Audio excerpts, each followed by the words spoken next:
नमस्कार, SN plus के हलचल दिन भर में आपका स्वागत है। मैं हूं गौरवी वैष्णव। सबसे पहले खास हलचल पर एक नजर। सुजानगढ़ प्रधान मनभरी देवी और बिदासर प्रधान संतोष मेघवाल ने पदभार ग्रहण किया। भाजपा और कांग्रेस नेताओं ने पहुंचकर दी शुभकामनाएं। मनोज मेघवाल ने दिवंगत मास्टर भंवरलाल मेघवाल द्वारा सुजानगढ़ राजकीय अस्पताल को स्वीकृत एम्बुलेंस को हरी झंडी दिखाकर रवाना किया। कहा, हॉस्पिटल के विकास के लिए मुख्यमंत्री से मिलूंगा। सरदार शहर में मॉडर्न दुल्हन बुलेट पर बैठकर आई अपनी शादी में, सोशल मीडिया में बनी चर्चा का विषय।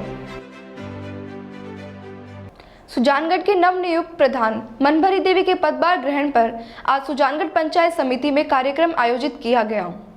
कार्यक्रम में पूर्व खनिज राज्य मंत्री खेमाराम मेघवाल, कांग्रेस नेता पूसाराम गोदारा, रतनगढ़ विधायक अभिनेश महर्षि सहित अनेक पंच सरपंचों ने पहुंचकर सुजानगढ़ के नवनियुक्त प्रधान मनभरी देवी और बिदासर प्रधान संतोष मेघवाल को बधाई दी।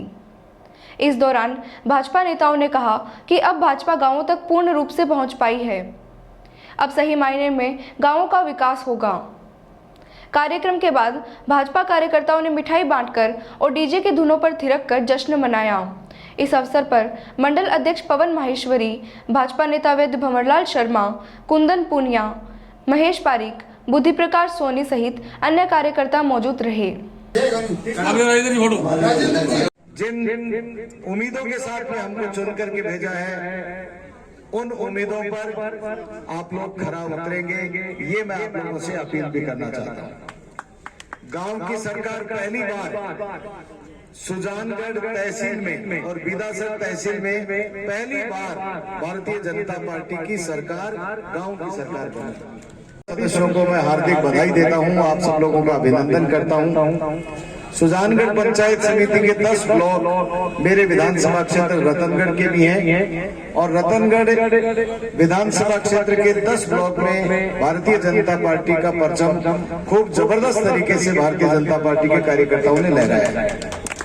रतनगढ़ के विधायक अभिनेश महर्षि साहब, हमारे बिदासर की प्रधान महोदया संतोष जी मेघवाल और सुजानगढ़ की प्रधान जी और सुजानगढ़ के उप प्रधान जी संतोष जी। सुजानगढ़ का नाम दिल्ली तक पहुंचाया है और आपने ये मैसेज दिया है कि निश्चित तौर से इस बार विधानसभा सुजानगढ़ में भारतीय जनता पार्टी का परचम लहराओगे और आपने लहराया। इसके लिए आपको सभी को कोटि कोटि अपने आपका आभार व्यक्त करती हूँ।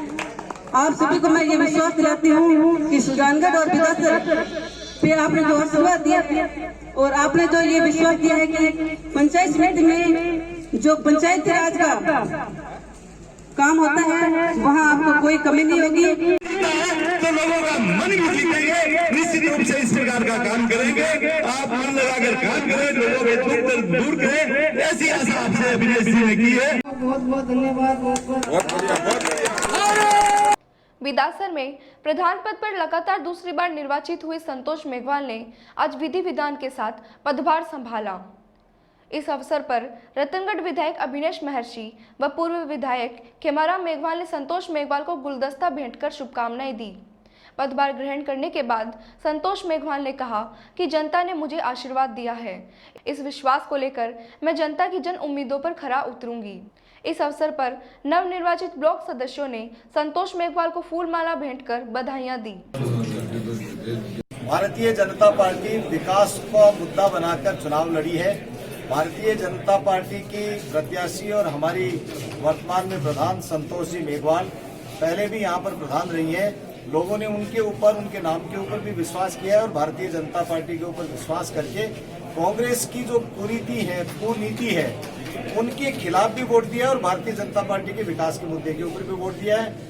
मैं उम्मीद करता हूं संतोष जी मेघवाल से कि वो सब लोगों को साथ में लेकर के गांवों के विकास में एकदम एकजुट होकर के विकास को नए आयाम स्थापित। और बिदासर की जनता को बहुत बहुत धन्यवाद देना चाहूंगा कि आपने एक ऐतिहासिक काम किया है कि आजादी के बाद पहली बार बिदासर और सुजानगढ़ के अंदर भारतीय जनता पार्टी का प्रधान बना करके कमल को खिलाया है। मैं सभी मतदाताओं का और कार्यकर्ताओं का बहुत बहुत धन्यवाद देना चाहूंगा। और वास्तव में जिस ढंग से पूरे राजस्थान का जो रिजल्ट है, इससे ऐसा लग रहा है कि राजस्थान के अंदर भारतीय जनता पार्टी ने कमल का फूल खिलाया है और निश्चित रूप से ये बात आगे भी आने वाले चुनाव में भी इसका आधुनिक युग में धीरे धीरे हर क्षेत्र में बदलाव हो रहा है। शादी विवाह की रस्मों में भी अब हमें बदलाव देखने को मिल रहा है। पहले दुल्हन मंडप में आते समय घूंघट के अंदर शर्माते हुए आती थी, लेकिन आज के युग में मॉडर्न दुल्हन अपने अंदाज में अपनी शादी को विशेष बनाने के लिए कुछ अलग स्टाइल करती है। ऐसा ही नज़ारा सरदार शहर की एक शादी में देखने को मिला, जहां दुल्हन बुलेट बाइक पर सवार होकर और काला चश्मा लगाकर आई। इस दौरान हर कोई दुल्हन की एक झलक पाने को आतुर नजर आया और हर कोई इस नज़ारे को अपने मोबाइल में कैद करना चाह रहा था। दुल्हन ने जमकर तेनू काला चश्मा जचदा गाने पर भी ठुमके लगाए। यह वीडियो सोशल मीडिया पर भी जमकर वायरल हो रहा है। वायरल वीडियो में दुल्हन बनी लड़की हिसार की रुचि दर्जी है, जिसकी शादी सरदार शहर के गिनानीबास निवासी सुनीत दर्जी के साथ हुई है।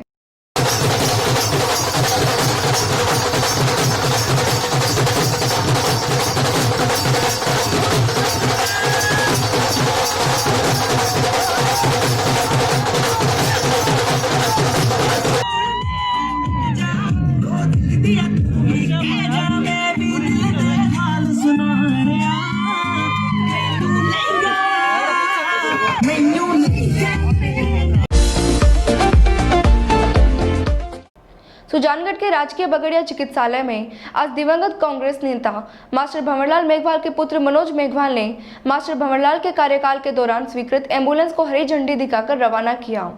उन्होंने कहा कि उनके समय के स्वीकृत वेंटिलेटर पूर्ण रूप से संचालित करने के लिए आईसीयू और भवन आदि की व्यवस्था के लिए वे चिकित्सा मंत्री और मुख्यमंत्री से मिलेंगे। इस दौरान दर्जनों कांग्रेस पदाधिकारी और कार्यकर्ता उपस्थित रहे। मास्टर भंवरलाल अमर रहे, मास्टर भंवरलाल अमर रहे, मास्टर भंवरलाल अमर रहे, मनोज मेघवाल जिंदाबाद, मनोज मेघवाल जिंदाबाद। उद्घाटन तो पीएमओ साहब के रिक्वेस्ट पे किया है। दूसरा जो सोनोलॉजिस्ट का यहाँ सोनोलॉजिस्ट परमानेंट थे, अभी महीने भर पहले अचानक अपनी पर्सनल कारण से वो यहाँ से ट्रांसफ़र करा के चले गए थे। अब आचार संहिता आज हटी है, तो सोमवार को मैं जयपुर जाऊंगा, वहाँ चिकित्सा मंत्री जी से बात करके तुरंत यहाँ रेडियोलॉजिस्ट लगाने के लिए प्रबंध करूँगा। हाँ, 5 वेंटिलेटर ये जो आपदा प्रबंधन है उस विभाग से स्वीकृत करा के सुजानगढ़ में दिलवाए गए थे। करीब 75 लाख रुपए की लागत से ये 5 वेंटिलेटर और उसका एडिशनल सामान था, तो आपदा प्रबंधन से ये दिया गया था सुजानगढ़ में।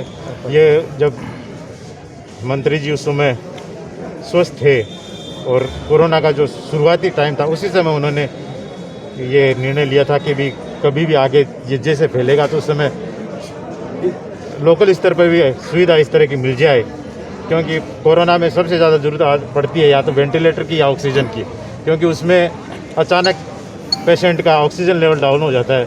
तो उस समय अगर तुरंत ऑक्सीजन और अगर वेंटिलेटर हो तो वो सर्वाइव कर जाता है और 1-2-3 दिन बाद वेंटिलेटर उसका हट जाता है और वो वापस ठीक हो जाता है। आईसीयू के लिए अभी इन्होंने रिक्वेस्ट किया है कि भी वेंटिलेटर है तो आईसीयू डेवलप हो जाए तो वेंटिलेटर का उपयोग बढ़ जाए। तो इसके लिए भी मैं जब चिकित्सा मंत्री जी से रेडियोलॉजिस्ट वाले जाऊँ के लिए बात करूँगा, साथ में इसके लिए भी बात करूँगा और पूरा प्रयत्न करेंगे कि इसमें आईसीयू और कोई जो हॉस्पिटल का है उसका बैठ के बात करेंगे और उसके बाद में जो निर्णय लेंगे कुछ सुधार के, क्योंकि हॉस्पिटल के बारे में पहले भी उन्होंने कई प्रोजेक्ट बना रखे थे कि क्या क्या इसमें और सुविधाएं बढ़ानी है। कहने को नगर परिषद सुजानगढ़ 2 रैन बसेरें संचालित करती है, लेकिन कुछ ज़रूरतमंद लोग जागृति के अभाव में इस सुविधा से वंचित हैं। यह दृश्य सुजानगढ़ के मुख्य स्थान गांधी चौक का है, जहां के मंच पर यह विक्षिप्त अधेड़ गंदगी के ढेर में बैठा है। हालत यह है कि भूख के चलते यह गंदगी खाने को मजबूर है। कहने को सरकार रैन बसेरें संचालित करती है, लेकिन ऐसे लोगों का क्या जो इस हालत में बदहाली भरा अभिशप्त जीवन जी रहे हैं। इस बारे में नगर परिषद आयुक्त सोहनलाल नायक से बात करने पर उन्होंने आश्वस्त किया कि इस वृद्ध के लिए उचित व्यवस्था की जाएगी। उन्होंने तुरंत संबंधित अधिकारियों से बात कर गांधी चौक स्थित मंच की सफाई के लिए भी निर्देशित किया। नायक ने बताया कि इस समय सुजानगढ़ में एक लाडनू रोड पर चुंगी नाका के पास और पुराने बस स्टैंड पर कुल 2 रैन बसेरे संचालित किए जा रहे हैं, जिनमें गरीब, बेघर और आश्रय के लिए ज़रूरतमंद लोगों के लिए उचित व्यवस्थाएं की गई है। उन्होंने बिना आश्रय वाले लोगों को रैन बसेरों में भेजने के लिए आमजन से अपील भी की है। एक रैन बसेरा लाडनू रोड पर पुरानी चुंगी नाका के पास संचालित किया जा रहा है। दूसरा जो रैन बसेरा है वो बस स्टैंड पुराना बस स्टैंड है उस पर संचालित किया जा रहा है, जिसमें ठहरने वाले व्यक्ति को निःशुल्क ठहराव की व्यवस्था की गई है। रजाई गदेलों की व्यवस्था है। पुरुष और महिलाओं के लिए और बच्चों के लिए अलग अलग व्यवस्थाएं की गई है, जिसमें ठहरने का कोई भी शुल्क नहीं है। और जहां पर रजाई कंबल और नहाने के लिए गर्म पानी की व्यवस्था की गई है और सर्दी से बचने के लिए लकड़ी की आग तापने की व्यवस्था भी की गई है, जो कि पूर्णतः निःशुल्क है। आम जन से मेरी अपील है, जिसका माननीय विधिक सेवा प्राधिकरण के द्वारा न्यायिक मजिस्ट्रेट सोलंकी जी द्वारा रात्रि को कल निरीक्षण किया गया। हमारी व्यवस्थाओं पर उन्होंने बहुत ही संतुष्टि जाहिर की और पूरा साफ सफाई का ख्याल रखा जाता है, केयर टेकर रखे जाते हैं हमारी टीम द्वारा और हमारे कर्मचारियों द्वारा, मेरे द्वारा भी उनका समय समय पर निरीक्षण किया जाता है। आम जन से अपील है कि ऐसे व्यक्ति जो कि आश्रयविहीन हो या जिनके घर नहीं है, जो कहीं सर्दी में सड़क किनारे या आपको कहीं भी ऐसे सार्वजनिक जगह पर या किसी की ट्रेन बस छूट जाए आपको लगे, तो ऐसे व्यक्तियों को आम नागरिक रैन बसेरों में भेजें, जिसमें हमने व्यापक प्रचार प्रसार के लिए होल्डिंग बैनर लगाए हैं। चूरू शहर में नई सड़क पर MV एक्ट अभियान के तहत और मास्क न लगाने वालों के खिलाफ पुलिस अधीक्षक परेश देशमुख के निर्देशानुसार वाहन चालकों पर कार्रवाई की गई। शहर में बाइक पर बिना हेलमेट व बिना मास्क के घूमने वाले लोगों पर कार्रवाई की गई, जिसमें प्रमीला, सुमन आदि ने कई वाहन चालकों के चालान काटे।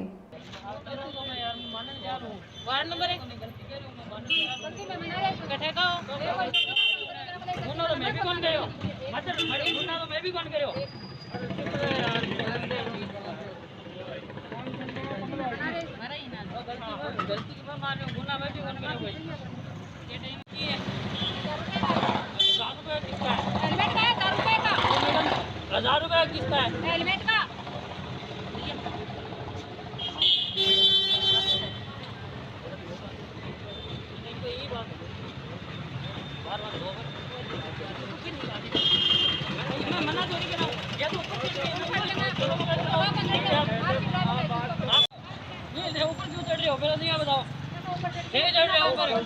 मैं गलती कर रही हूँ, मेरी गलती होगी, मैं गलती मानने जा रहा हूँ। लगा रखा है मैंने हेलमेट। मैं अरे भाई बंद हो रही है। मेरे ऊपर चढ़ रहे हैं आप इसमें। बहस मत कर दो। कर रहा है यार, गलती हो गई। मैं तो तेल भराना आया और हेलमेट नहीं लगा रखा। जी तेल भराना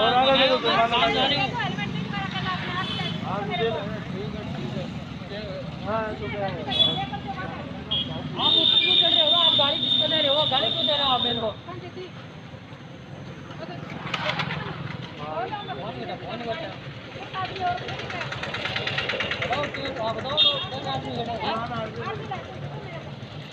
गनोड़ा चौराहे के पास एक कार के पलट जाने से एक व्यक्ति गंभीर रूप से घायल हो गया। राकेश गुलेरिया की सूचना पर टीम हारे का सहारा संयोजक श्याम स्वर्णकार, एम्बुलेंस चालक नवरत्न बिजारनिया, भागीरथ बिजारनिया घायल को लेकर अस्पताल पहुंचे, जहां घायल अजयपाल सिंह पुत्र केसर सिंह का इलाज शुरू हुआ। इसके बाद घायल को जयपुर रेफर कर दिया गया। ये था SN+ का खास बुलेटिन हलचल दिन भर। टीवी पर देखने के लिए शेखावाटी केबल नेटवर्क के चैनल संख्या 153 पर जाएं। सोशल मीडिया पर हमसे लगातार जुड़े रहने के लिए हमारे YouTube और Facebook पेज को सब्सक्राइब और लाइक करें। नमस्कार।